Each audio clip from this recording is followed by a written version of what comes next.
Welcome back, traders, to today's video on USDJPY. We're basically going to do a brief analysis on what market is doing, what market plans to do, and how we can best position ourselves. I'm hoping to have this video out to you before US session opens up. So currently it's Tuesday, the 9th of December, and the time is 11:33. This is the time of the recording. Chances are you probably see this recording maybe around 12:30, 1-ish, give or take. Just so long as I can get it to you before 1:30 GMT, I'm happy with that. So with that said, we're just going to get straight into it. Now currently we're looking at this on a day, right? We're looking at USDJPY on a day. And we can clearly see, so this leg up, right, this thing right here, we can say that is an uptrend, right? It's clear as day. We can see what's happening there. That is a clear uptrend. Now, what we kind of need to work out is what market is going to do today. So the focus of this video is going to focus on two things. First things first, the overall swing trade. So the swing trade that we're actually looking for, that one's going to require a little bit of patience and opportunities that we can actually capitalize on today or tomorrow, give or take, how everything kind of plays out, right? So these are the moves that we are looking for. Now, in my opinion, if you're analyzing the market, there's roughly, I would say, 4 time frames you need to be keeping an eye on in terms of when you plot your trades to give the highest probability of success. And that is the monthly, the weekly, the day, and the 4-hour, right? And anything below that, that will give you an opportunity for tighter entries and possible tighter stops, but it also increases the chances of mistakes as well, right? So you just want to bear that in mind as we do what we're about to do. So as it stands right now, if we look at this on a day and we just focus on the top side, right, it's quite clear to see that price in this area over here is basically going sideways, right? It's basically going sideways. It's not really giving much, but bearing in mind that because this is a day, the moves here are actually quite large, right? These are actually really big moves that you can capitalize on. They're really big moves. It's really nice, right? I mean, ideally, you probably would want something like this. You know, if you could get a move like from here all the way up here, that would be a great move, right? Or even up to here. That is a great move. But what we're seeing inside of this range, if you could call it that, is still respectable, right? So going off that, this is where we're actually going to begin our work, right? We're going to begin our work right here, right now. And we're going to use the day to kind of help us figure out what we need to do and how we basically need to do it. So this is the master level that we need taken out, right? This level right here. And as you can see, this is the price point. This level over here also needs to be taken out, which is a master support level that also needs to be taken out. So these are the price points for that as well. Now we're looking at this on a day, so chances of these moves being tapped it's going to take a while for it to obviously materialize, but we want to know where these levels are, hence why I am marking them out on the chart, right? Now in between that, what we kind of want to do is we want to focus all of our attention in this area right here. Okay, so anything that's happened prior to that, we're not really too bothered about. We just want to focus just in this area as market is doing what market is about to do, and that is going to help us tremendously in terms of where we basically need to position ourselves in the coming days. So with that said, we're going to jump into the 4-hour because we already have our key zones mapped out, and what we want to do is we kind of want to figure out what is going on right now. So let me turn off the volume profiles for now. We bring them back on again later, but we just get rid of them for now. Just keep the chart nice and clean. Okay, so we have this level right here, which is a level of interest for us, right? And we also have this level up here, which is also a level of interest for us as well, right? Reason being is it's going to help us identify a key location so that we can tap in nice and early. And that key location is this level right here, all right? So I'm going to get rid of these first 2 levels because I use that just to kind of work out where the main level is of interest, and that is this level right here. If we get a close below this level of 153.643, all right, we should begin to consider price may want to come down on itself. It hasn't changed the overall macro direction of market, so market is still in an uptrend. But in terms of a quick short hop, right, a quick short swing trade, that will give us the opportunity that we're looking for. Hence why I've highlighted that level, right? So with that said, we're gonna push up some more, and then we're gonna see what we got going on right now. Okay, so as it stands right now, we have this level up here, which is another major level of interest to us, and that is 157.888. Okay, if this level is taken out, basically meaning there is a high possibility that price want to push upwards. It wants to continue in this trajectory to the upside, right? So we've got these two levels down in terms of the shorter term trade, what we're basically looking for. So with that covered, we're now going to look into what is actually going on in this area right here.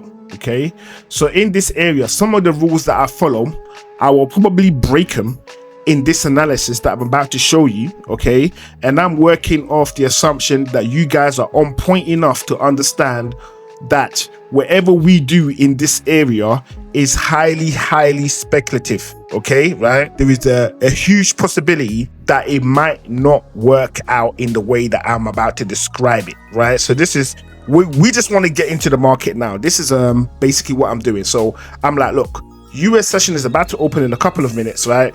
We want to get into the market right now. How would I do that? And this is what I'm about to show you. So in order for us to get into the market right now, there is two things that absolutely must happen right now, or there's one move we absolutely must get today, right, before we can do anything in this market. If we don't get these moves, we can't do anything, right? And the first is we're going to need this level right here. We're going to need this level right here taken out. So that's going to be the first phase. The first phase is going to be, we need this level right here taken out, and the price point for that, I'm just going to get that on for you, is 156.171. so we need that level broken. We need price to do this, right? Once price has done that, now comes the waiting game. This is where we need to wait to see what it's going to do, because ultimately I believe it's going to want to come down to create a new higher low, right? So we got a lower low over here, a lower low over here, and then possible a higher low over here. This we absolutely need in order to jump into this market. Now we could get this move today, we could get this move tomorrow, or we could get this move on Thursday, or we might even get it next week, right? But this is the move that we're looking for. We can't do anything until we get this move, right? It's really important that we get this move. If we don't, then obviously we don't. So now that we've gotten this level marked out, the next thing is, on the assumption that that level is taken out, okay, we need to look for possible areas where price may want to come into. And at this point, we're looking for inefficiencies, right? So the inefficiency that I can see, or better known to you guys as the FVG, will be right here. This is the zone that we would be looking for, okay, right? Now, if we do get this zone, so if this level up here is taken out, okay, that is the first signal that we're looking for. The second signal from that is price going wherever it needs to go and coming into this inefficient zone over here. This is where we are going to be waiting, or this is where I'm going to be waiting. Bottom line is, you need to check my analysis to make sure that everything I'm telling you makes sense before you do anything, right? Because like I say, I am not perfect in this game. I understand the market very well, right? And I understand this, that you just don't follow people because you like the sound of their voice or you like them, right? You make sure you check the work to make sure it makes sense. Some of you guys that follow me already do that. Kudos to you for doing that. Some of you guys that will be stumbling across will believe that my word is from Mount Sinai, right? And it's going to make sense. You're going to jump in, it's going to go wrong, and you're going to say that TP success screwed you over. That's not the case at all. You did it to yourself, right? You did it to yourself. So this is the level that we're going to want taken out. Sorry for that rant. This is the level that we're going to want taken out for longs to the upside, and that will be 155.470. We get that move, we're solid, right? Obviously, in conjunction with all of this, I highly recommend you throw the volume profile on top to give additional clarity as to what exactly is going on in market, right? I highly recommend that. So once price moves away from this location over here, right, this is when you could tap in. And you could tap in at this level right here. You could hold your stop down here, okay? And you are relatively good, right? So it doesn't mean your stop's not going to get hit, but the chances of your stop getting hit is extremely low, right? And then you can just ride it to the upside and then get off whenever you feel like you need to get off, right? So your stop, you could use your stop down here, or you could use your stop under here, all right? Me personally, I would hold my stop down here. Yes, it is a bigger tax if it goes wrong, but I like to give market a little bit of room for swings, news, and all that kind of stuff, just to make sure that there is a high possibility that I don't get stopped out, right? So that's how I would basically do it. But ultimately, when it comes to markets, not one size fits all. You just got to keep yourself dynamic and work off what makes the most sense to you, right? So with that all said and done, we've kind of got the play as to what we need to do and how we need to do it, right? We got the play as to what we need to do and how we need to do it. As a matter of fact, let me just highlight this zone. Let me just put FVG in there so we know what that is, right? And what I'm now going to do is I'm going to throw on the volume profile, right? So it's going to throw on the volume profile, and let's see if the volume profile supports everything that I've just said. Okay, so now that we've laid the volume profile on top, guess what? Look at what we see right now. Because normally in my old videos of using volume profile, the concept that I teach there, right, I still use to today, right? But however, sometimes you need to adjust it a bit just to go with the basic playbook of the volume profile. So why have I just said what I've just said? Well, basically it's because we have a high volume node in this area that turns out to be point of control, which is sitting directly above the FVG. So what this volume profile has just identified for us right now, okay, right, is that everything that I've done on the market is relatively as accurate as it possibly can be in terms of how market itself is viewing potential moves for the future. So what do we know about this? Well, first things first, price always likes to return back to point of control.